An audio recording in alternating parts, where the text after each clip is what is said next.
It has been close to 8 years since Sony released a new ES home theater receiver. That's like 2 lifetimes in tech years. And Sony just hasn't unveiled one new receiver. They've come out with 4.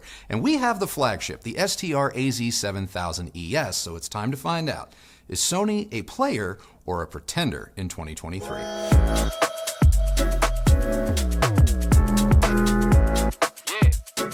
The AZ7000ES is a 13.2 channel Dolby Atmos and DTS:X capable receiver, and it's rated at 150 watts per channel into 8 ohms, albeit in stereo. Sony will not disclose its power ratings with all channels driven, and yes, we asked.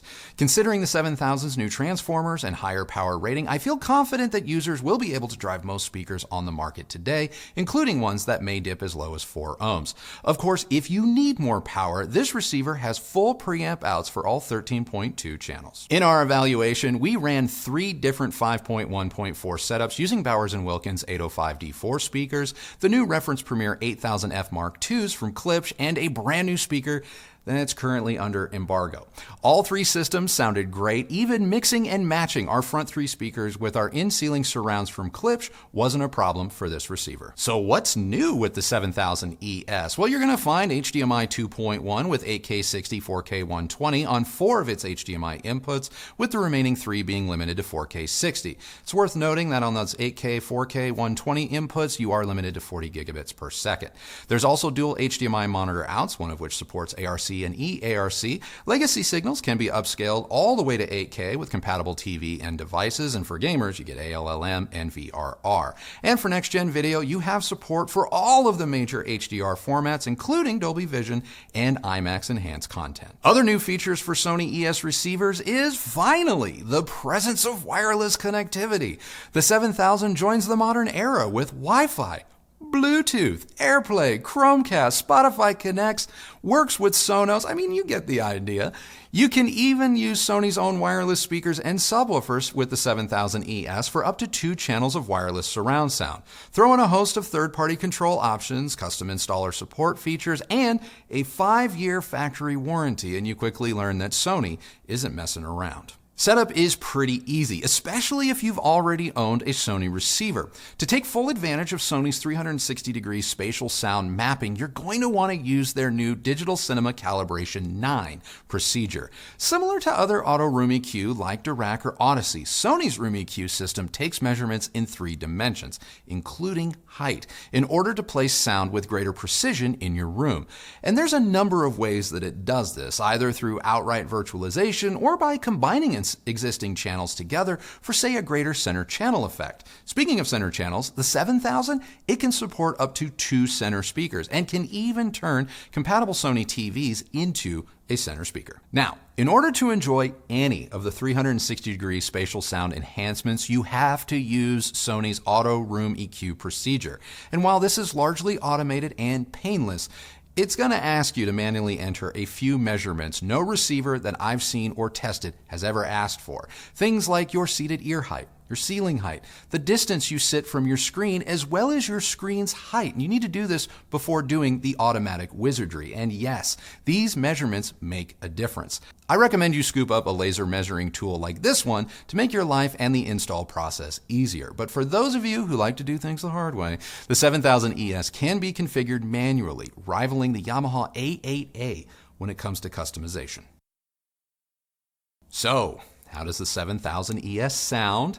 It's not warm, nor would I call it cool or forward either. Sonically, the 7000 is more neutral, so you don't have to worry about it altering the sound of your speakers. If you're looking for a receiver to change your speaker's sound, I would look elsewhere. While my measurements do support this subjectively, I could hear a tonal difference between, say, our Marantz 8015 and the Sony. The Marantz felt a little fuller in the mid-range and upper mid-bass, as well as smoother in terms of detail when directly compared to the more focused and precise Sony. Which is best is going to be a matter of personal taste, but when it comes to the placement of sound in 360-degree space, the Sony takes the Marantz and pretty much all other receivers we've reviewed to the woodshed. I mean, prior to the 7000's arrival, I would have said there wasn't much difference in how a receiver decodes a surround sound mix, especially when discussing the same Dolby Atmos mix on 2 comparable receivers. I mean, Dolby's Dolby, right? And yet, watching films like Elvis, Top Gun, and shows like HBO's The Last of Us proved the 7000 just did a better job placing sounds, be it artists, actors, instruments, or sound effects, than both our favorites, the Marantz 8015 or the ONKYO RZ50. And it didn't matter if the 7000 was in its true Dolby Atmos mode or its auto-decoding settings with 360-degree spatial sound enhancements turned on, much like the leap from Dolby Pro Logic to Dolby Digital or to some degree Atmos. The 7000 feels like an evolutionary step up from what I'm used to. It's very similar to my earlier experience with the Sony HDMI, which features the exact same spatial mapping tech as the 7000 here. Even when listening to music, such as David Gray's Lost Songs, the 7000 placed instruments and performers very clearly in three-dimensional space, giving me the confidence that the 7000 could pull double duty as the centerpiece of both a home theater setup as well as a two-channel one. I don't know if it's Sony's processing, the updated or upgraded DACs, or what, but the 7000 excels at not only recreating physical space, but placing the listeners at the heart of it in ways that are just really difficult to put into words. And gamers, if you are at all into first-person shooters such as Overwatch 2 or Warzone, Sony's 360-degree sound makes locating baddies sonically way easier, even for a casual gamer like myself. Playing suspenseful games like The Last of Us on our PS5 was almost a little too real for me at times. And I really appreciate the inclusion of HDMI 2.1 here, not to mention Sony's legible and thoughtful UI. And I can hear some of you, and even some manufacturers, saying that you don't need switching in an AVR, or if you have a next-gen console, just plug it into your TV. What did you say? So if Blu-ray discs represent your home theater's summit, you may consider HDMI 2.1 overkill. But for the rest of us, we live in a present where HDMI 2.0 simply doesn't cut it anymore. As much as I enjoyed the 7000, I did encounter a potential bug that may occur when running auto room EQ. Using our Klipsch RP speakers, the receiver insisted that there was something wrong with the center speaker, our RP500C. It would not let me proceed past the initial steps, citing a center channel error. It was only after doing a full factory reset of the receiver, as well as unplugging the receiver and the speaker itself, that I finally get the two to work together. What's odd is that the first time I ran the procedure with the same speakers, it worked with no issues, and it never occurred with our B&W speakers or that set of embargoed speakers we're teasing you with. Hopefully Sony can work this out with a firmware update if it proves to be a more widespread issue for users, but aside from that, I found no other functional errors with the 7000ES. But I have a few gripes. Number one being the front panel. It's basically useless. No matter what time of day, that display is unreadable. And for a company known for making exceptional displays, this was utterly confusing to me. And when you consider that the Sony Music Center app is basic at best, not to mention the cheap-ass remote, the on-screen display becomes all the more important with this receiver. Lastly, and after years of being out of the receiver game, How Sony missed a golden opportunity to revamp their industrial design is beyond me. Unless you're looking at the back panel, I would not be surprised if you thought the new 7000ES was the older ES from 8 years ago. But getting to the comparisons, at just under $3,300 retail, the 7000 is going toe-to-toe with some pretty stiff competition.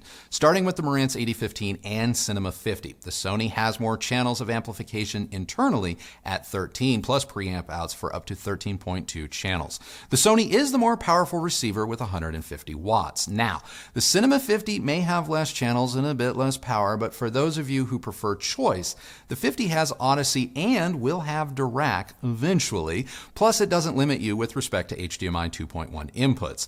When it comes to build quality and user interface, again, Marantz wins. That said, while $3,300 isn't cheap, the Sony does give you more for your money when it comes to channels and power, which is why it is the first receiver that I would consider alongside either Marantz receiver when shopping up market.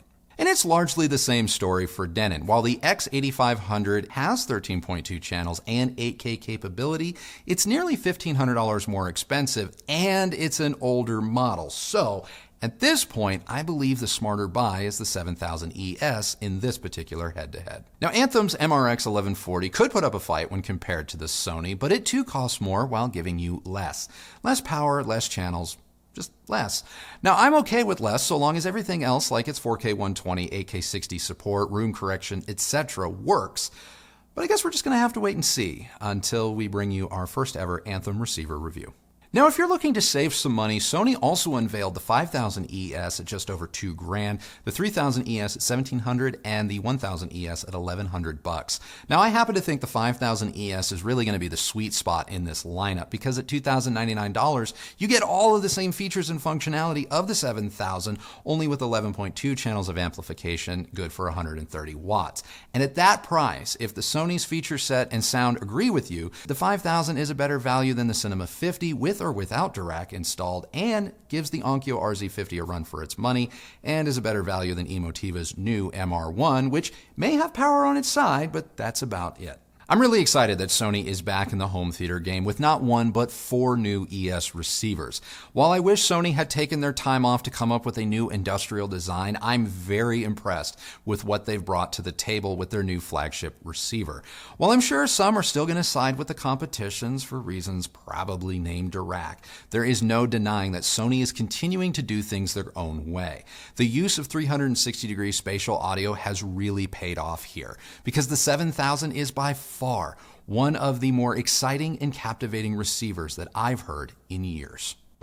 So that's it. That is now my take on Sony's brand spanking new 7000ES flagship receiver. But before we go, you agree with me, right? Well, okay, we'll get to that in a minute. But a couple of things to get out of the way first, because I can already hear you guys typing. I know they're going to ask for a comparison to the Yamaha A4A that we just reviewed. Okay. I mean, I know it's not really comparable, but humor them. Okay. I mean, me. It's not comparable to the A4A. It's not. If you want an apples-to-apples comparison, you need to go to the A8A. And I didn't include the A8A because when we reviewed it, it wasn't finished. And so if I have to go by my own personal experiences of the A8A, it does not compare to what Sony has done here. Now, knowing that the A4A has all of the same updates that now the A6A and A8A now have, I would love to revisit the 8A from Yamaha to make doubly sure that this is truly a matchup that is, head-to-head and fair. So I'm putting a giant asterisk on it, and that little caveat. I think the A8A and the 7000ES are comparable. If everything were to work on the Yamaha, it's going to be close. I'm going to say that based on what I've heard of the A4A, because we still have it, the sound quality of the Yamaha is going to be even more neutral and probably a little less spatially precise.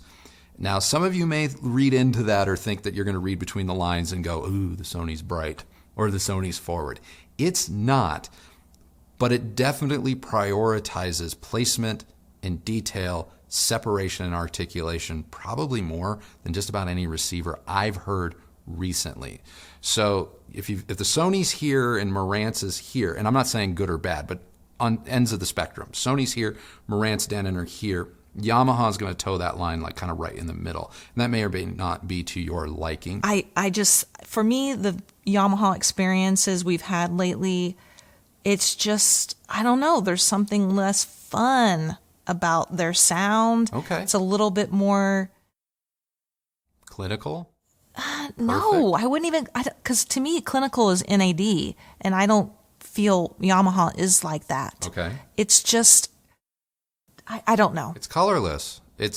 I don't think so. I don't think it's colorless. Okay. I think NAD is colorless. Okay.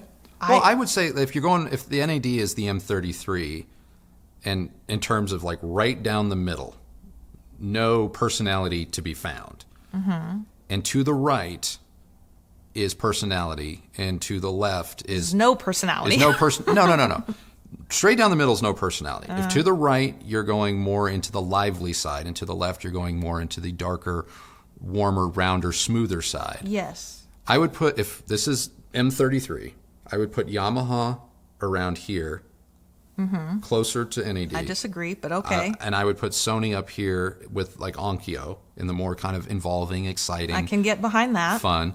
And then Denon and Marantz are a little bit darker, smoother,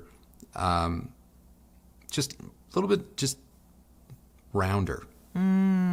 Rounder. Okay, so and for me it would go Onkyo and Sony over here on one side, more on the engaging livelier side, followed by Marantz. Okay. Then I guess NAD, which has nothing. You know, there's no sound to it really. And then you've got Yamaha and Denon. Yeah. Okay. Real quick, just give me like your 20-second elevator pitch comparison between the Sony and the RZ50.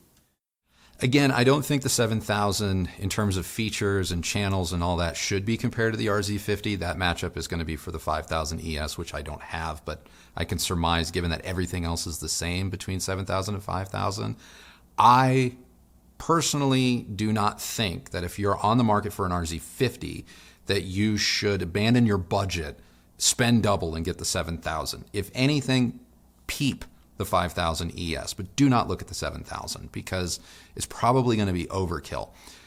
That said, I don't know what it is about this 360-degree spatial mapping tech, but it works, and it works really, really well for us in this room. And I have to imagine if some of you are rocking in walls, in ceilings, or maybe your speaker layouts are not, shall we say, to code or standard, I really think you might benefit just a little bit more from what Sony is doing with the 360-degree stuff than even Dirac and Odyssey. Now, that's not to say that it's going to create a better sound or a more accurate sound. That's going to be entirely subjective and up to you. But for me, the thing that just kept dropping my jaw time and time again when listening to the Sony was the accuracy of placement. And that's something that the Onkyo RZ50, while very good and very exciting as a home theater receiver, couldn't match. I totally agree with you. I really do feel that if we're just talking about sound, like tone or quality or whatnot, the Sony, the Onkyo, the Marantz, they're all very close. Yeah, they're shades of kind of the same color. But I'm with you. I don't think I've ever heard our surround and Atmos channels sound this good. Now, there are some things or, choices that I don't really quite understand. And yeah, you have touched upon them already. But, the decision to not change the design of this receiver, which is virtually indistinguishable from their older ones that are like 5+ years old at this point. Yeah. I mean, listen, we know that Sony is capable of coming out with design forward products. I just don't really get what happened here. I mean, I'm not expecting you to reinvent the wheel, but I mean, at least make it look new. Yeah, and I think if I can like jump into the mind of Sony designers, they're probably watching this and shouting at us, going, "It's a receiver, and it's a receiver that's designed for like custom installation markets. It's going to go in a rack, and it's going to be out of the way. So who cares what it looks like?" Yeah, people aren't doing that as much anymore. And I don't. I would agree with you. People aren't doing that as much, and this is obviously going to be sold not only through dealers but online retailers, and you're going to be able to get your hands on it. You're not going to have to go through an installer. But second of all, that same mindset can be applied to any other manufacturer in the space. And Marantz and Denon and Anthem and everybody has realized in the last couple of years that it's time to step it up. Like the same old, maybe not Denon so much. Their stuff looks the same too. But Marantz and Anthem and a couple others, like it's time. It's time to take the pride of ownership from the sound quality and features to the box itself. And yes, Sony swing and a miss here. Yeah, I mean, because when you're on an Amazon page or some other, retail website, Best Buy, Crutchfield, whatever it is, and you're looking, if you just type in like Sony receiver or Marantz receiver or something, I mean, you really, I want to be able to tell your one product apart from another rather than just the product name and if you're lucky enough that they've put the model year in the description. Yeah. I mean, it's just... Pay very close attention. It's still a really great receiver. I if I didn't have to test one other thing right now, it'd still be connected because it's so much fun and I love gaming on it so much. But anything else? No. No? All right, guys, that is now our complete review of Sony's brand new 7000ES flagship home theater receiver. What did you guys think? Let us know down in the comments below. My question of the day for you is pretty simple. How excited are you by Sony's announcement of 4 ES receivers and 1 non-ES receiver? Oh, by the way, we have it, and that too is coming soon. Let us know. Let's talk Sony and receivers and who is now the big dog in the receiver game? I want to know. If you like this video, please do give it a thumbs up, like, and subscribe. Go ahead and ring that bell so that you're notified when new videos come out. If you use any of the links Kristi left for you down below, including to the new Sony products, pay attention to the links. Know that that's a great way that you've continued to show your support for this channel and the work that we do here. And both of us, thank you very much for doing that. Follow me on Instagram at Recovering Audiophile, and that is it for us today. So remember, the only person who has to like the sound of your system is you. So happy listening, everybody. Thank you so much for watching. We'll see you on the next video.